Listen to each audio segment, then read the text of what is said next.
And welcome to another edition of our evening live stream.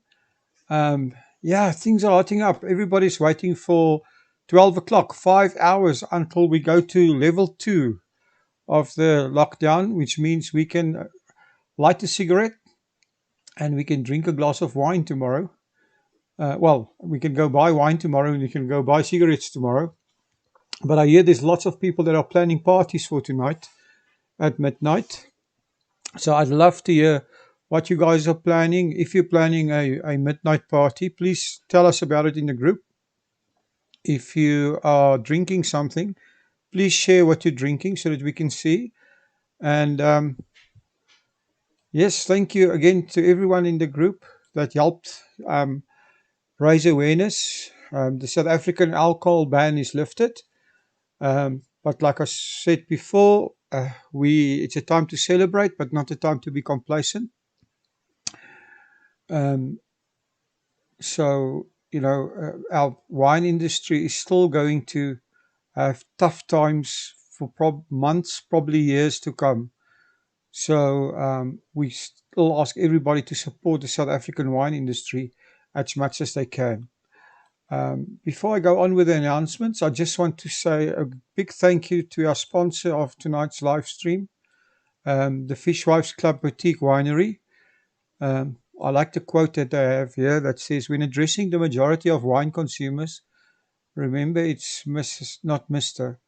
So I think this is true. Most of our wine consumers are women. I'd love to hear your comments on that. Are there more women wine consumers than men? Maybe a comment, if you leave a comment below, that will be quite interesting. Um, the Fishwives Club still have a 45% discount. A lockdown special is still going. You can still grab it, and I've heard that they're starting deliveries will start going out this week. So that is good news. I think from tomorrow things will be buzzing. So if you still want to get your lockdown special, you can still do. Go to go to fishwivesclub.gr8.com. Let me repeat, fishwivesclub.gr8.com, and they've got a 45% lockdown special. Then again to our group, a huge thank you to everyone.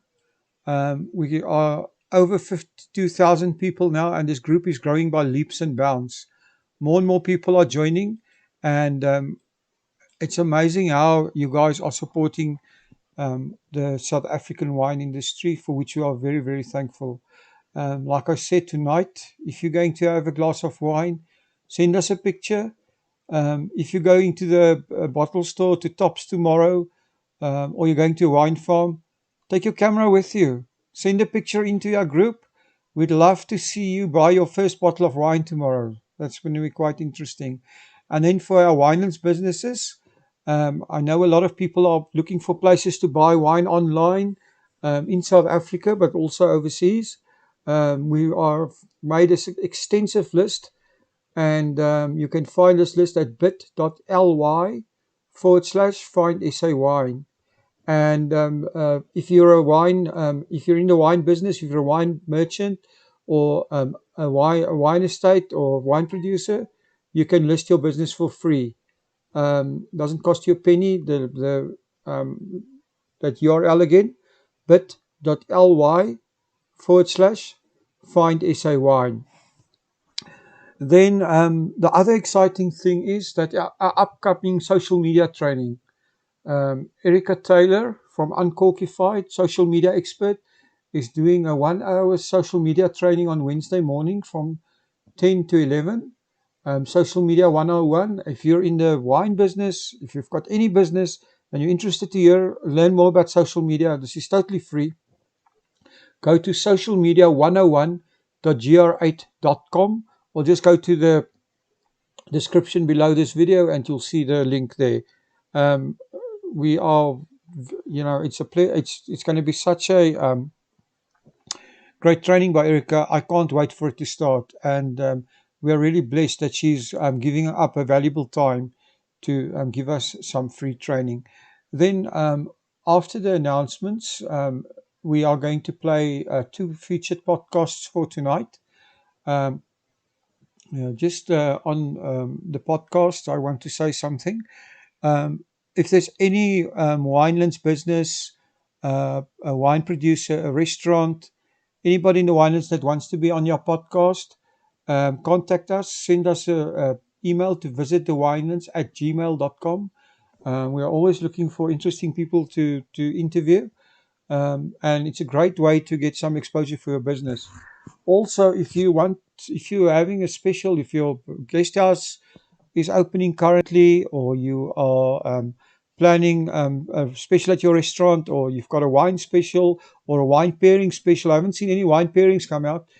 Please contact us. We've got some great promotional opportunities available. One of the great ways to get your message out is to actually sponsor a podcast. So consider that. Again, contact us on visitthewinelands@gmail.com. So tonight we've got two podcasts that are featured. In the first one, I guess, is Pardon Taguzu. He's the co-founder and owner, as well as the managing director of African Wines in the Netherlands. These guys are doing a sterling job. They're importing wines from South Africa to the Netherlands. And Pardon, I had an interview with him about uh, it's now almost 3 months ago. Quite interesting. Hear what he has to say. And also, if you're a producer and you might want to get your wine into the Netherlands, Pardon is the person to speak to. And get to listen to the podcast, and his details will be also in the description below. And then, last but not least, I have an interview with Carolyn Miller-Krogh from Zevenwacht, which is going to be quite interesting. Um, uh, Zevenwacht is, as you know, is quite a big farm in just outside Stellenbosch, and a very interesting place, a fantastic place to visit. So do yourself a favor and listen to that podcast as well for some insights, and order some Zevenwacht wine while you're at it. You know, it's I think the details are in the description, and the wine will be available on their wine store. And then just before I go, I'm going to be gone in 30 seconds, and we're going to listen to the podcast. I just want to remind you guys, thank you to our sponsor, the Fishwives Club Boutique Winery. They have a fantastic 45% discounted lockdown special. Get your lockdown special tonight. You can order it online. Deliveries are starting this week. And the Fishwives Club um, uh, is a great wine, and if you can, you should get the special before it ends. You're never going to see this wine at this discounted price again. So that's my story for tonight. We're going to go on to the podcast now, and yeah, I'll talk to you guys again tomorrow morning at 7 o'clock. Tomorrow's going to be an interesting show. Just a reminder: if you are tonight drinking wine at midnight, send us a picture. Um, Tell us what you're drinking, and if you're having a party, tell us about it. If you are at a bottle store tomorrow, or at a wine farm or whatever, we'd love to see your pictures in the group. And yeah, thank you very much, and enjoy the evening and enjoy the podcast.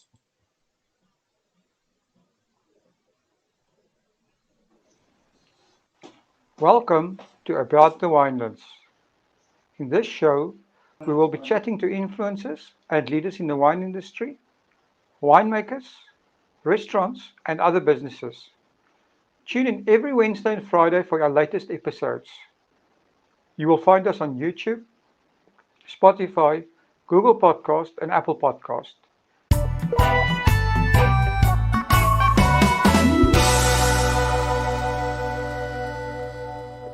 Be sure to subscribe so that you do not miss out. Now, to get on with the show. Good day, everyone. Welcome back to About the Winelands. Today, I'm talking to Pardon Taguzu from African Wines. Good day, Pardon. Good day, Will. How are you? I'm great. You are currently sitting in The Hague in the Netherlands, also under a lockdown, and must be quite exciting times over there, if you can put it that way. Y- Yeah, well, excitingly devastating times Mhm. in terms of business wise and also Yeah. social life as well. Because yeah, we've also gone under social distancing. Mhm. Not really lockdown per se. The Netherlands has a different approach to this whole pandemic. So we mainly doing social distancing, but we've also closed most businesses that has quite a huge number of gatherings, etc. Restaurants, hotels, events, and also the conferences as well that have been cancelled and business has been on standstill. Oh, amazing. So, pardon, let's start off with something more, tell us a little bit about yourself and how you became involved with the wine industry. Yeah, how I became involved with the wine industry. Yeah, it's quite a very interesting story. Well, I'm Zimbabwean originally, and just like any other young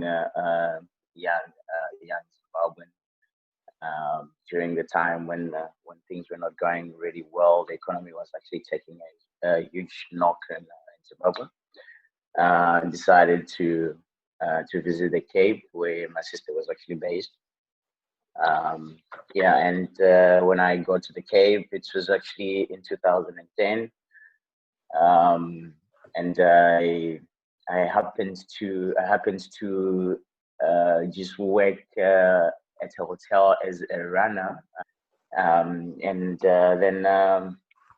then after that I got the excitement, but my visa to stay at that time was just a visitor's visa, which lasted me for only about a month.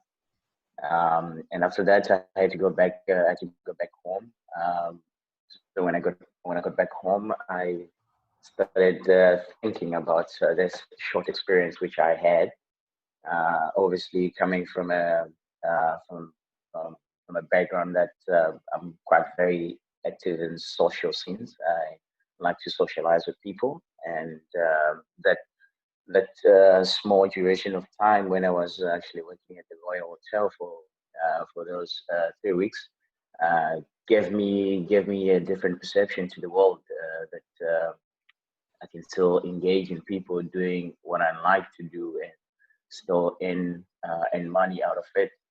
So then I came back to South Africa officially now, on a working visa. And fortunate enough, I got a job again at the same hotel, which is Royal Hotel in Ruby Castile. Um, and I was actually a runner. They got me in as a runner, but you know, coming from an academic background, you always want more, and you always want to achieve more. So for me, being a runner was like, okay, yeah, okay, it's the beginning. So what's next? But I actually rose quickly through the system there. I was understanding the systems, how it works. I was also understanding as well how to talk with guests, and I was also quite friendly to people, and I was also earning quite a lot of tips for someone who was actually just arrived. So then I was offered a waiter's job. Then I started picking up tables. Um, After picking up tables, I also was switched from picking up tables, and I went behind the bar as well. I went behind the bar and got a little bit of an insight about the drinks, which when I got to the hotel, I didn't have any idea about alcoholic drinks, because I was coming from a Christian family, which means that drinking alcohol was actually not was actually prohibited. You could not drink any alcohol beverages or even smoke. Yeah, but then I had the experience of actually working in the bar and also waitering tables as well, and I got the fascination of hearing people actually explain wine, because the guys that I've been working with, they have been at the hotel for minimum almost like 7 years, and they could understand wines and they could talk about wines, and I just got the fascination. And with my academic background, I always want to know and want to learn more. So I asked the guys, okay, so how do I get into knowing about all these flavors that you're talking about this wine? And just as colleagues, and with also the appreciation which I was getting back then from the guests and also from the hotel owners as well. My colleagues were not that willing to give away the information that where could I actually go and study and do the studies and actually become like them or even more. But eventually, thanks to Google, I actually looked it up and enrolled myself in Cape Town Academy. And I remember in that time I used to travel with the train from Rebecca Still to Stellenbosch. I'd drop off at Klapmats, and I would walk from Klapmats down to close to the mall zone there. That's where the classes were being done. And then after that, I would do the same routine again. Wow. Yeah. So, and then when I did my introductory certificate, and then after that, I went also to do my certificate level 2 as well, and then I proceeded also. Then I met Kathy Marston. Kathy Marston, who is actually doing the WSCT, running the WSCT program in South Africa. And she introduced me to WSCT. Then I was like, okay, wow, this is something interesting, because of course I was thinking of not just South Africa as the place for me to explore wine business. I was actually thinking globally. And when she pitched the idea to me that, okay, WCT is actually being recognized in over 60 countries in the world, then that actually struck me I actually grew an interest, and then I also enrolled with the WCT as well. Then I did my courses until level 3. And then whilst I was doing this, I was still actually working in Rebecca Still, where I just also moved from the hotel, and then I went to a very nice, cozy Italian restaurant in the valley, which is called Mama Cucina.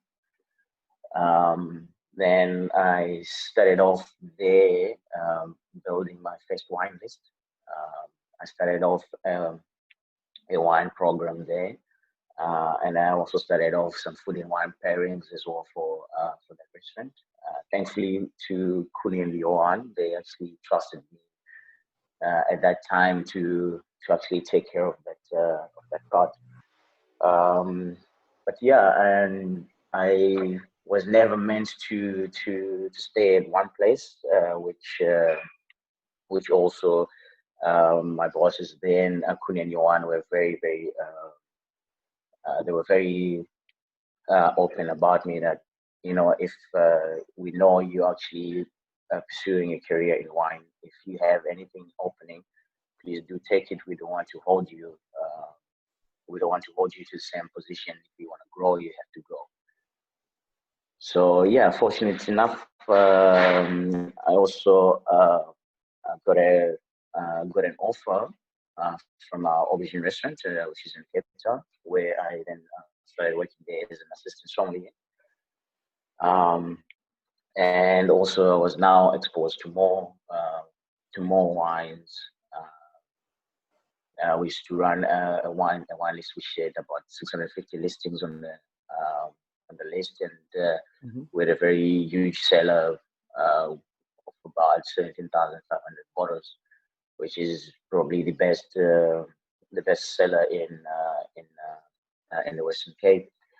Yeah, and then I also started competing as well. I was the runner-up of 2017 Best Young Sommelier in South Africa. Awesome. And then after that, we also went to participate in the World Blind Tasting Championship as a team of 4 Zimbabwean sommeliers. Yes, So yeah, I saw the Zim sommeliers. Tell us a bit more about them. yeah. Well, so there is a competition which is being run by Jean-Vincent Ridon, which is the South African Wine Tasting Championship. So basically you go from regionals, and then you also go to the nationals as well. But the rules of the competition is any of the team can only bring one foreign national into their team. So when I participated in 2017, I was actually in top 5 best testers in the Western Cape. And it also happens that we also have enough Zimbabweans as well that were in the top 15. So ideally, it was very wise for us to actually create a Zimbabwean team and just represent Zimbabwean team rather than all of us just fighting for one spot into getting into Team South Africa. So we did that, and we actually went on the journey to France, and we competed, which was the first time, and we did not have enough preparation. We came 23 out of 24. Yeah, that's basically about Zim Soms, and it's actually a team which is made of 4 sommeliers. An awesome At story. that time, I was still working. Yeah, it is an awesome story of wine bringing people from different walks of life together. Well, also from a country like Zimbabwe, which doesn't really have a wine history. Yeah. We basically do not have a vast wine history, but we have up to now I think about 4 wineries in Zimbabwe that not really that successful in actually making wines and also exporting wines as well. So basically, I can say the wine culture is not there. Me for instance, I never grew up knowing that okay, we're gonna have dinner and then we're gonna have a bottle of wine at the table. Even though I was young at that time, and my folks also did not have that kind of culture as well, let alone beer. So it is quite a unique turn and shift. Okay, so you then at Aubergine Restaurant. So how did you get involved with? How did you progress from there? And tell us the story about African wines and how that happened.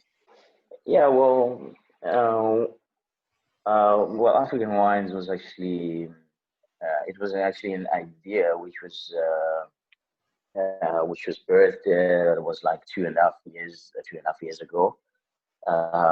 I was still working at Aubergine Restaurant, and I met this couple that came into the restaurant with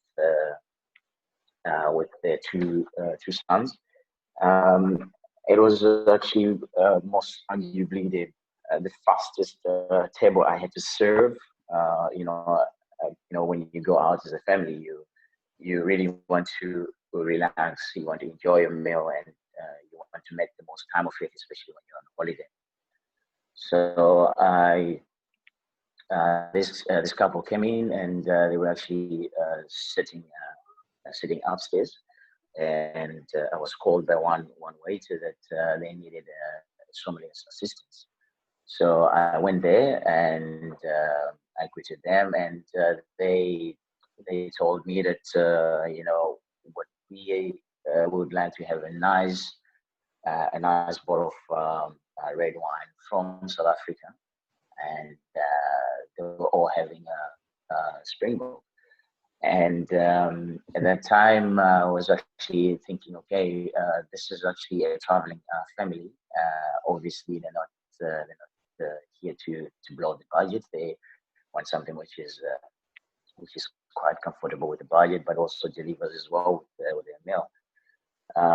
So then I recommended them Dunkin' Service red blend, um, which they liked very much. And after that, I was actually in conversation with the other son, and he was trying to offer me a job in front of my chef, um, and which was quite very interesting, because I was like, okay, come on, man, you cannot be saying such things in front of my boss. But then we kept contact, and this family is actually based here in the Netherlands, and they own a few restaurants, and they've been in the restaurant business for quite a while.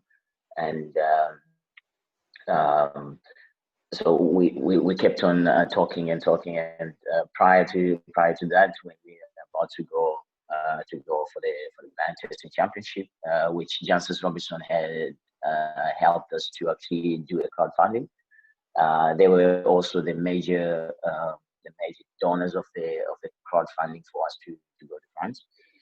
Um, so yeah, and they also extended a trip visit as well from France to the Netherlands. That's when we sat down and we started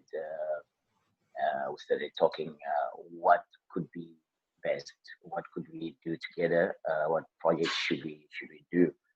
And at that time, I had thought about South African wines being uh, making really a good mark into the world of wines, and I always had thought that they are not well represented, because the entry level you get in Europe, either from a supermarket, it either gives you a good impression or it gives you a bad impression, and you don't have also other different wines which are coming from very small independent producers, which are also focusing on a bit more quality than quantity.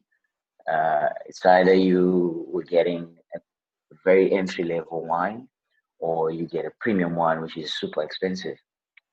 So yeah, so then I pitched the idea that, okay, what I would like to do uh, is to actually move into distribution of wine. So yeah, just like that, and then we actually started off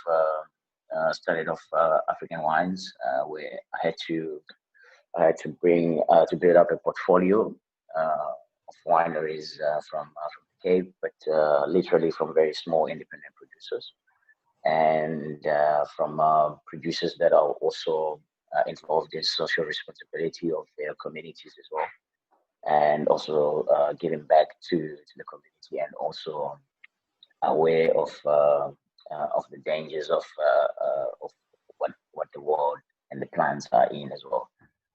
And yeah, and that just happened, and we commenced our business and 2 years ago. Oh, that's amazing. Just a quick interruption, but I do need to remind you that we are currently in a very difficult time.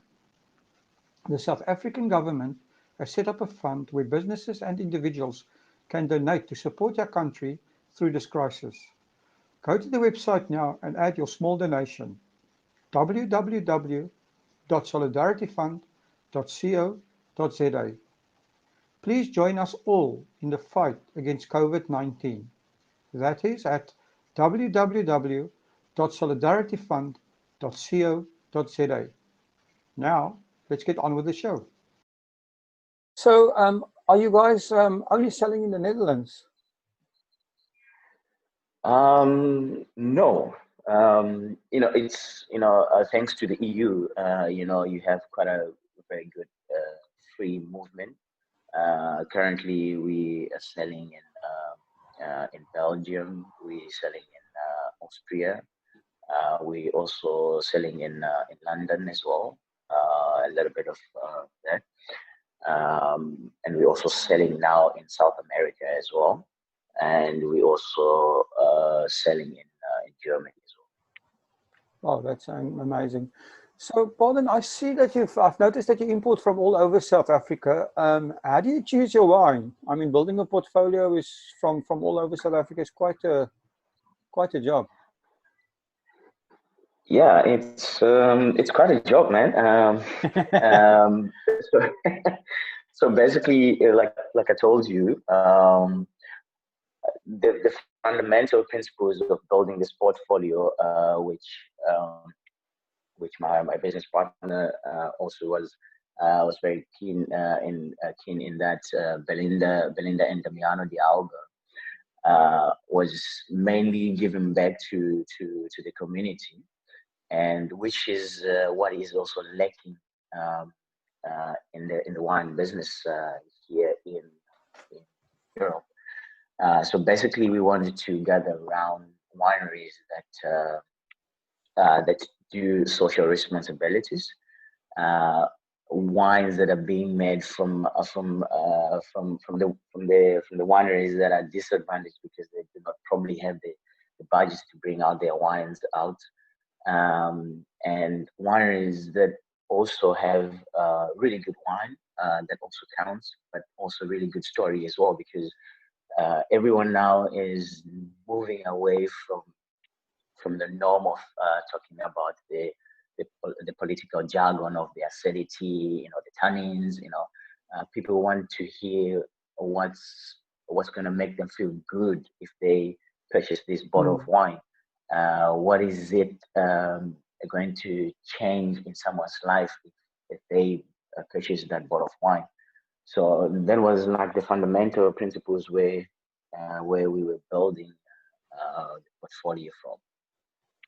Well, that's amazing. I saw it on your website. There is a charity button, and that explains a bit more about it. So I assume that all your wineries that you are representing have some kind of a social responsibility type of angle. Yeah, definitely. Definitely, I can run you through just one example. That would be great. Yeah. We have on the portfolio the winery which is called Black Elephant Vineyards. It is based in Franschhoek, and this is actually the coming together of three partners, which is Raymond Love, Kevin Swartz, and also Jacques Wenzel. Um, so basically, what this whole corporation is part of the BEE, which is the Black Empowerment Policy, which also the government is also supporting. And this winery, what they do, they have what is called the miracle dream, where they actually teach kids in the Franschhoek Valley how to preserve water. Due to the drought in Cape Town, which hit us a couple of years ago. So they actually teach them to recycle water. Say for instance, the water that you actually use for your dishes, you don't have to throw it away. You can actually use it for your garden. And it's quite fundamental, because that's how you can actually change things when you actually teach the kids, because they will feel actually the responsibility to actually take up such projects, and they do this project, which some of their wines which they have in their range, when they're purchased, they actually channel funds to sustaining that project. So that's quite a very interesting point, and interesting charity that we actually run with. They actually run themselves. Oh, awesome. So if any of our listeners out there is a wine producer and would be interested to work with you, what do they need to do? And do you have any other specific requirements? Well, not really specific than other the fundamentals which have been which I've just alluded to. Besides that as well, the wine has to be good, man. We here also to make sure that our customers here have the best wine Hmm. at the best value, and it's not necessarily that they have to get a mortgage to actually buy a bottle of wine. They need to appreciate more South African wine, so we need to have all different categories and price point for them to start the culture of thinking of South Africa as a first choice when they get to a wine store or a supermarket in the EU. Well, that's awesome. Pardon, now we're sitting with a situation with the coronavirus, and it's forcing everyone to rethink their business model. Do you have any changes or new Yes. ideas in mind? Yeah, it's we actually now getting. This is now the point where, personal, I think we are being socially prepared because of this pandemic. Um, you know, this is when you actually need innovation. Um, selling more online is actually the only thing that will actually make businesses survive at this moment. And besides that, because from my point of view, we have like 99% is actually stuck up in restaurants. But now this is where we have to be innovative, start selling more online, start doing deliveries, and also start doing a lot more promotions online as well, to just keep the audience knowing about the brand, and also knowing where they can buy the wines, and what best value they can actually get from such from such initiatives. Okay, excellent. So, pardon, your wine journey has been quite an interesting story. What is the most important thing that you've learned from your wine journey? Yeah, well, the most important thing that I've learned from my journey is to have a thick skin, and stay humble, have a thick skin, and yeah, just most of the times listen to yourself, and just throw yourself out there, uh, work hard. The bigger the risk, the bigger the reward. If you never try, you never know. Awesome. So, my last question for you is, can you give us your very own wine quote or your Oh, favorite? I think you saw it in my email, the one I sent you. In wine, there is truth, In wine, because I believe, yes. yeah, in wine, there's truth, because I believe wine is a reflection of a religion, it's a reflection of a culture, it's a reflection of who we are as human beings. It's art. So there is always the truth in wine. Awesome. Gordon, thank you so much for talking to us. If people want to get hold of you guys or want to know where you are, how do they do that? We are available on mostly social platform mediums. We are available on Instagram. It's African Wines NL, and our email address as well is info@africanwines.nl. Besides, they can get to me directly as well at pardon@africanwines.nl. We're also on LinkedIn as well as African Wines, and we're also on Facebook as African Wines as well. Well, that's awesome. We'll be putting your links all in the description anyway, so people can find it there. Well, and thank you very much for your time, and good luck with everything. Thank you very much, Will, for having me, and good luck for everything to you too, and stay safe. Thank you for supporting our show. If you would like to get more exposure for your business, please have a look at our sponsorship options. Thanks again for supporting About the Winelands. Please follow us on YouTube and on our social media channels. All details and links are in the description.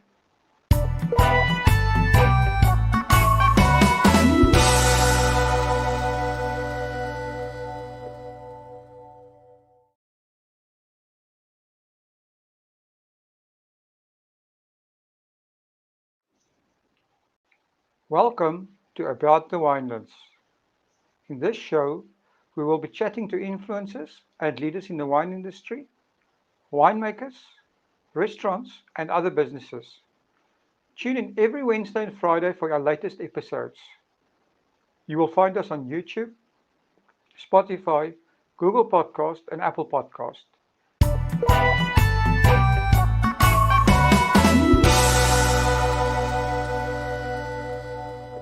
Be sure to subscribe so that you do not miss out. Now, to get on with the show. Good day, everyone, and welcome back to About the Winelands. Today I'm speaking to Carolyn Liller-Krogh of Zevenwacht. Hi, Carolyn. Hi, Will. How are you?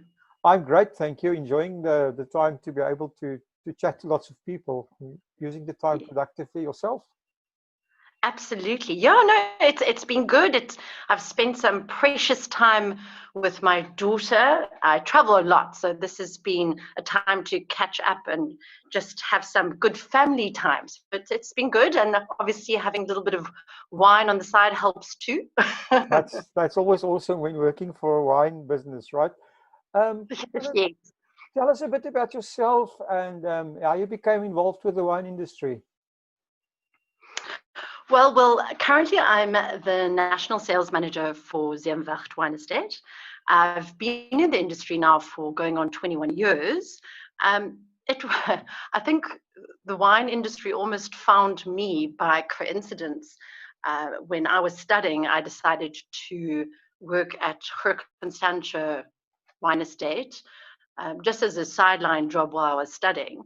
So I was in the cellar door and I did cellar tours and listening to the senior staff and listening to the winemakers, the bug really bit. So growing up in a family that always enjoyed wine and always used to sip along with my mum and my dad, but never really understanding what it was all about. And I think from those Constantia days, I decided I'm going to follow the wine path and see where it takes me. And here I am today. Amazing. Were your studies related to wine at all? Well, I actually started off with law and then proceeded to move into marketing and public relations. So it was an interesting combination. And then subsequently, I did my Cape Wine Academy diploma. So it started off in a very different level, and then I made a kind of move into which would be more relevant on the wine side. Wow, amazing. How long have you been with Zevenwacht? I started last year, March, so just over a year now. And before that?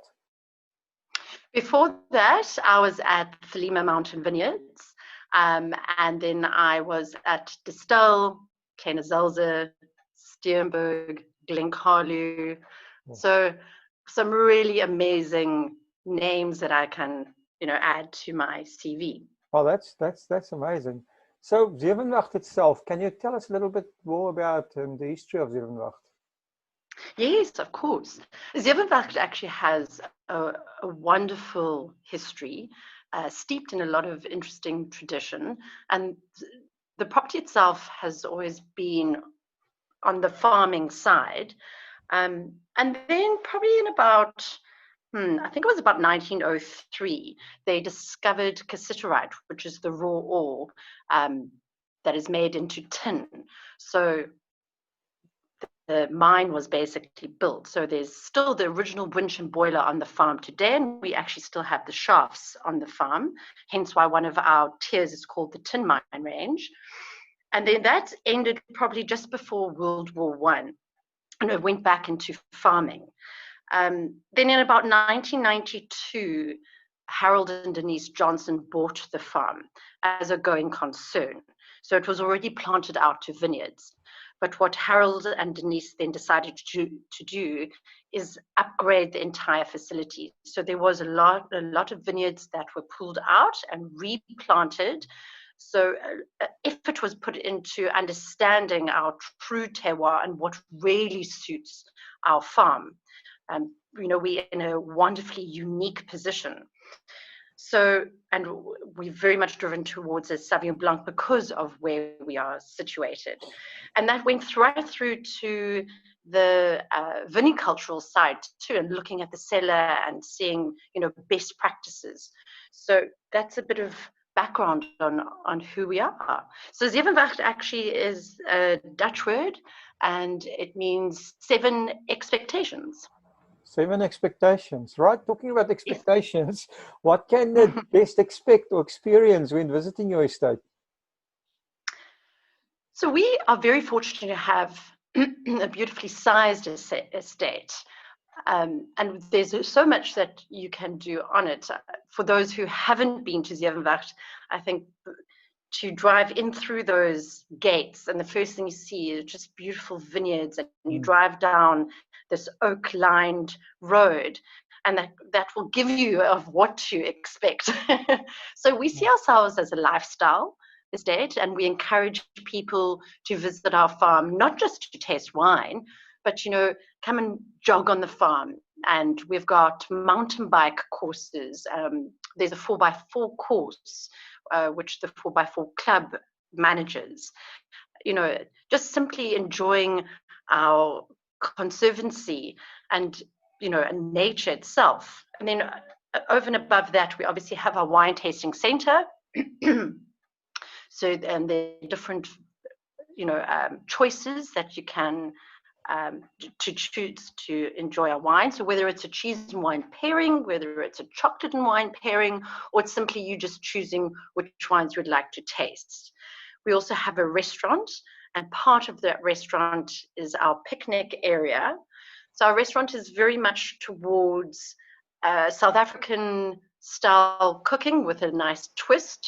Chef Henna heads up the kitchen. We have lovely reviews that come through from that side.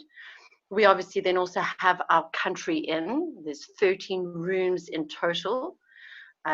We have Bequena Spa that forms part of the enjoyment of the farm with gorgeous views. Yeah, so there's quite a few choices to be made when visiting Zevenwacht. Wow, that's amazing. I mean, it seems to me like there's been a progression in your tourism from just first it started off with wine tasting and then into a concept called wine tourism, and now you've got it seems like everybody's going into a complete package of a sort of lifestyle tourism offering in the Winelands. Do you offer anything like lifestyle packages where people can do that type of bookings where they come for a certain time with all kinds of stuff included, that type of thing? Yes, most definitely. You'll see now, specifically going into the quieter months, never mind the fact that we're overcoming quarantine, but traditionally going into winter, we generally come out with very nice packages. So it's like a eat, sleep, stay concept, stay for 2 nights. It includes dinner at the restaurant, a spa package with a wine tasting. So we do a collaborative effort with all the entities on our farm, so people can truly get a full experience of what we can offer and see how beautiful the farm itself is. Once you're on Zevenwacht, there's no reason why you have to even leave, if you're there for a couple of days. That's true, and your location is very nice as well, close to the airport and close to the rest of our experience in the Winelands. Exactly, yeah. No, we nicely, so we still form part of the Stellenbosch wine route. So we on the Stellenbosch side, but the nice thing is, like you said, conveniently close to the airport and surrounded by amazing other farms too, to form part of that route, you know. Well, on that point, on the airport side is, I see you've got a conferencing and event team as well, or you are offering that you have. Yes. I suppose that's something that you specifically look to build during the winter months to fight this whole tourism winter. Most definitely. We are very reliant on the corporates to assist us through the quieter months. So we have lovely conferencing packages on offer, again, including the different entities on the farm. And then we also advocate for functions and weddings. So if you are interested, I would suggest anyone visiting our website and linking through to our banqueting team for functions and weddings, and through to our hotel team to assist with conferencing. Oh, that's awesome. So now the important stuff. Tell us a bit more about the wines you are producing, and also the Zevenwacht winemaking philosophy. So our philosophy, and I think we're probably not the only one, but it's something that we live true to, is that wine making in essence starts in the vineyard, as we all know. And the wonderful thing is, again, going back to who Zevenwacht is from a position point of view. So we are positioned at quite a high altitude, and we have influences both from Table Bay and False Bay, from a sea influence that cools down the vineyards completely, especially in our hot Stellenbosch summers. With that said, most of our vineyards are also south to southwest facing. So that also assists from that intense heat. We find that we can have longer hang time, for example, for the grapes. We also have a lovely soil structure, mostly decomposed.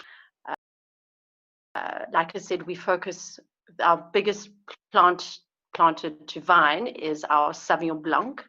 One of the few Sauvignon Blancs that I think when you actually have, you can enjoy the lack of huge amounts of acidity. You don't need the Rennies while you're drinking it, you know. And that obviously comes along with all the elements that make up to where we can get a beautiful, well-structured wine in general going across all our cultivars, really.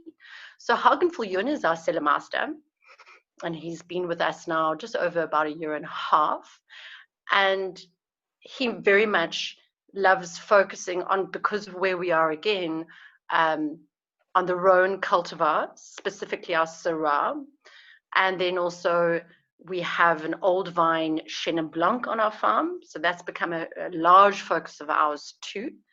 And Chardonnay. So those are basically the 3 cultivars that we can see formulating with where we are from a placement point of view as our focus wines, you know. Oh, that's amazing. So your wines, Carolyn, where are they sold? I see you're exporting worldwide. Tell us a bit more about your markets.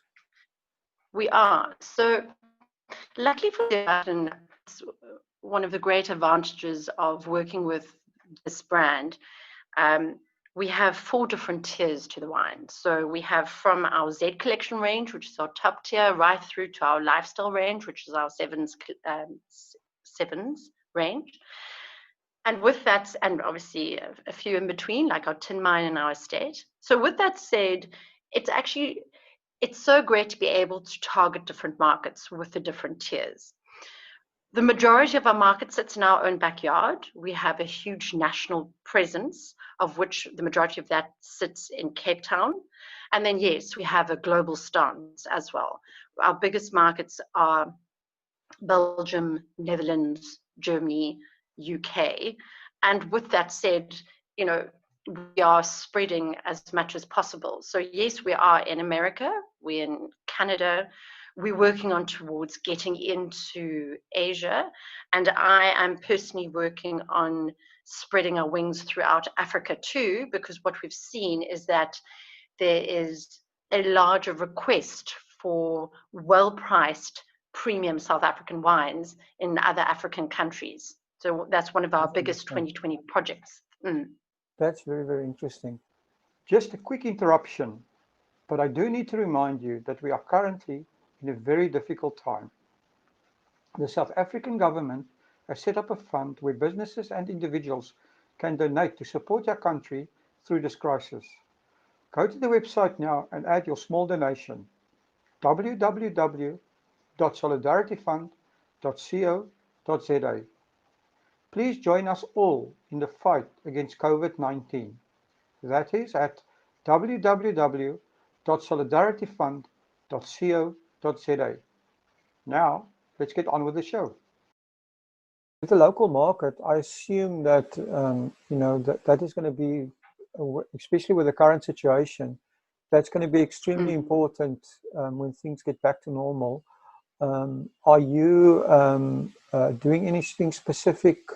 I mean, your local market, if you say Cape Town, I assume that's mostly restaurants, or that's also retail stores?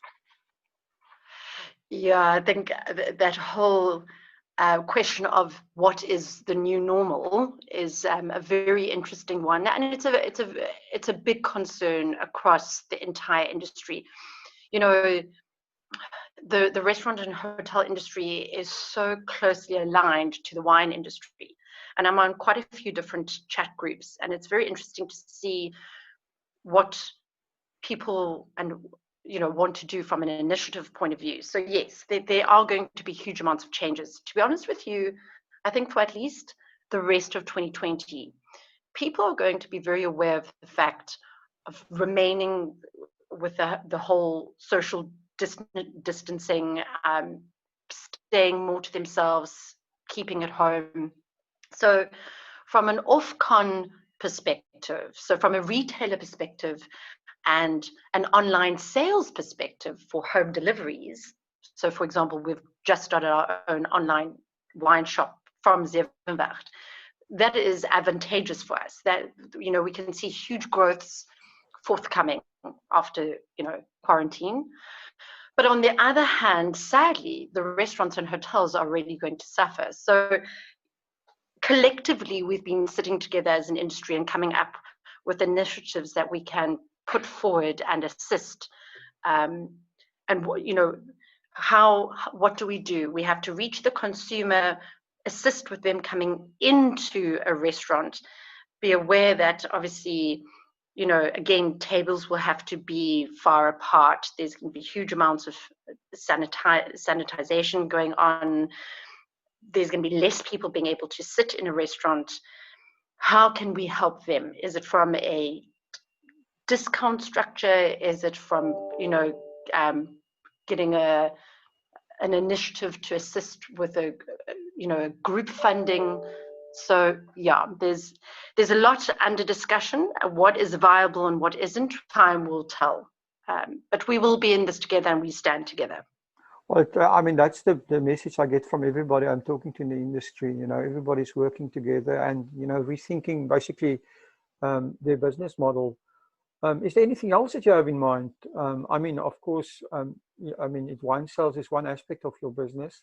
The big advantage of a place like yourself is that you have an outside experience as well, which means social distancing is a bit easier. And I think people will be more keen to go to outside spaces than maybe in inside spaces.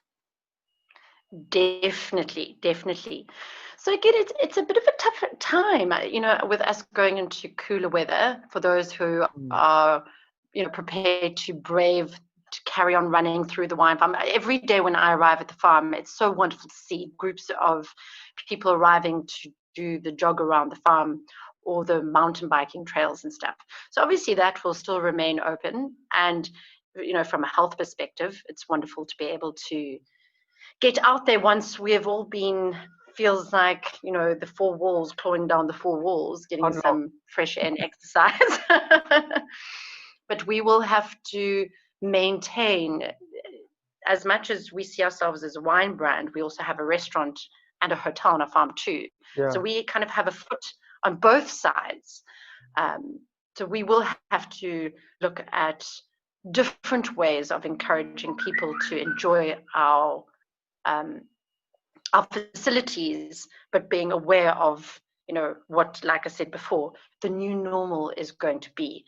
So that, yeah, we've had conversations. We'll sit down, in a group and have larger discussions of the next 12 to 24 months and where we can assist the best we can. And that goes, I think, from a global discussion. It's not just South Africa. So it's going to be a very interesting rollout. And to be honest, I think time will tell. We can put initiatives in place and it will be adjusted and changed. We'll literally have to be able to go with the flow and be flexible, It's going to be interesting times. Carolyn, I see Zevenwacht is a member of this BWI, the Biodiversity and Wine Initiative. What does that mean? Yes. So we actually, again, like I mentioned, we are very lucky to have a fairly big farm. 100 hectares are under vine, but then what we've done is actually, so from about 2009, apologies, we became a member of the BWI. What we've done is we've put 80 hectares of a very special biome aside called Renosterveld. So it's under a lot of stress. There's very little Renosterveld left within the Western Cape. And through a conservancy as part of the Liller-Krogh Conservancy, so it's ourselves and our neighbors that have put a certain amount of hectares of Renosterveld aside. That obviously encourages soil health, protection of birds of prey and smaller mammals. We've got about 150 to 200 different species of flora. So it's just assisting and having that balance between the farming factor and the mother nature factor, and making sure we're not intruding and not being greedy as to what we need to do to make sure everything is looked after efficiently and sufficiently.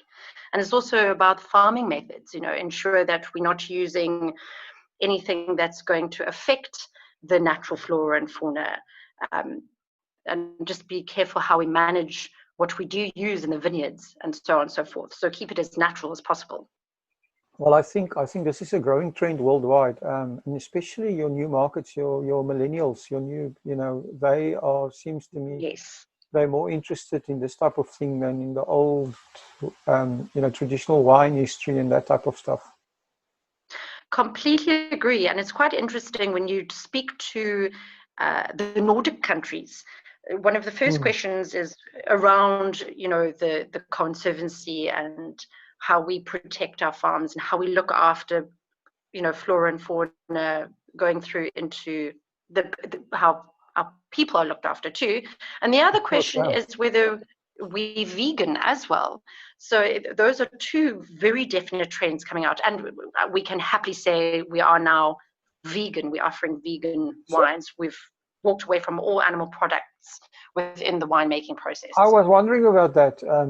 I always assumed that all wines are vegan, but now it seems to me there is a difference. So can you enlighten me a little bit more? It's quite interesting. Sure, yeah. It's a lot of people don't really realize that, exactly as you said, we weren't vegan. But when you go into the larger process of how the wine is made, so for example, when it comes down to the filtration, so the fining of the wine, collecting the solid particles out of the juice itself, for example, we used to use certain animal products. So for example, you can actually basically use egg whites, and that almost works as like a consomme. I don't know if you know the soup consomme. So it's a clear soup, and they add the egg white to attract all the solid particles so that you end up with a beautiful, bright, clear soup. And it's exactly the same concept within the winemaking side. But obviously, it being egg white, it's an animal product. And there are different methodologies I'm trying to remember the other one. I think it's called an isotope or something. It's like a fish bladder Oh my word! powder, Yeah. something like that, that is added. But again, obviously, it's an animal product. So officially, all wines from the 2019 harvest have moved over to being vegan. So now we've moved over to different methods where we use only plant-based, or for example, bentonite clay. So there are different versions, and there's different products on the market, basically from like a starch version through to a kelp version, and like I said, like using a clay. But more and more brands are moving towards using plant-based, and it's I don't think it's just going to be fad or fashion. It's not just a trend. It's now becoming more of a way of life, a healthier way of living, you know. Definitely. I mean, it's a huge trend. So Carolyn, been interesting so far, but now what I would like to hear from you personally is, what is the most important thing that you've learned from your wine journey? Sure. It's been a very long journey. Like 21 years later, there's a lot learned. You know, I think in the early days, the complete naivety to obviously being an older now. I don't have to give my age away. No, man, I can But hear also, I can hear you're still a youngster. So stop teasing us. thanks, Will. It's so sweet. But you know, for me, I think the biggest lesson I've learned, bar many others, but one that really sticks with me and which I apply to my day-to-day workings, from putting strategy together right through to when I actually am speaking to consumers at wine shows, for example, is the KISS methodology. So keep it stupid simple. You know, there's no reason to overcomplicate the way we talk about wine, for example, or strategies that we put together. At the end of the day, keep it as clear and simple as possible, that everyone can understand where we want to go and what we want to do. I think that for me has been the biggest lesson learned. And it's through trial and error, and it's through mistakes. And as you well know, we'll learn from our mistakes. But if I can recommend for anyone to stick to that simplicity of understanding wine, explaining wine, you know, when you speak to your consumer at the wine show, they don't really want to know about pH, acidity, barrel ferment, malolactic fermentation. I mean, yes, you obviously have the people who will specifically ask for that, but your general wine consumer actually just enjoys that liquid in the bottle. They want to learn about your brand truth, the history, who you are sometimes, you know, and just have good, honest conversations. It doesn't have to be complicated. I like that. So, Carolyn, can you give us your very own wine quote or a favorite wine quote? Well, there are lots of wine quotes that I don't know if it's appropriate. That's okay. I think for me, you know, wine should never be seen as an unattainable subject, whether it's from an understanding perspective or from a pricing perspective. Wine shouldn't be put on this pedestal, sitting at some mountaintop, you know. And we have to change the way we talk about wine, the way we express the subject. Let it be less intimidating and let it be more inclusive. So at the end of the day, I mean, I don't care how you're going to drink my wine or with what you're going to drink it. If you have chosen to buy my wine off the shelf or chosen my wine off that wine menu, I love you. Full stop, thank you, done. That's deal done. You know, that for me is just very important going into this new cycle we have to expand our market, and it's not necessarily from a country perspective. We have to expand our drinking market, who we are talking to, who we want part of a broader conversation. And currently we aren't able to do that with the way we are expressing wine conversations and brand. It has to just be simplified, more open, more honest, less intimidating. Very, very wise words. Carolyn, how do people, if people want to get hold of Zevenwacht, where do they find you? How do they get hold of you? The best way is to go onto our website. All information is on there. So it's www.zevenwacht.co.za. So whether you want to speak to myself, my details are there, or the office for general queries, from banqueting through to booking accommodation or wine tasting, all the information is on our website. Okay, excellent. We'll put those links in the description. Carolyn, it's Great. been a pleasure to talking to you, and thank you for taking the time, and enjoy the rest of your lockdown. Thank you, Will. It was wonderful to catch up with you, and best of luck for the lockdown to you too. Thank you for supporting our show. If you would like to get more exposure for your business, please have a look at our sponsorship options. Thanks again for supporting About the Winelands. Please follow us on YouTube and on our social media channels. All details and links are in the description.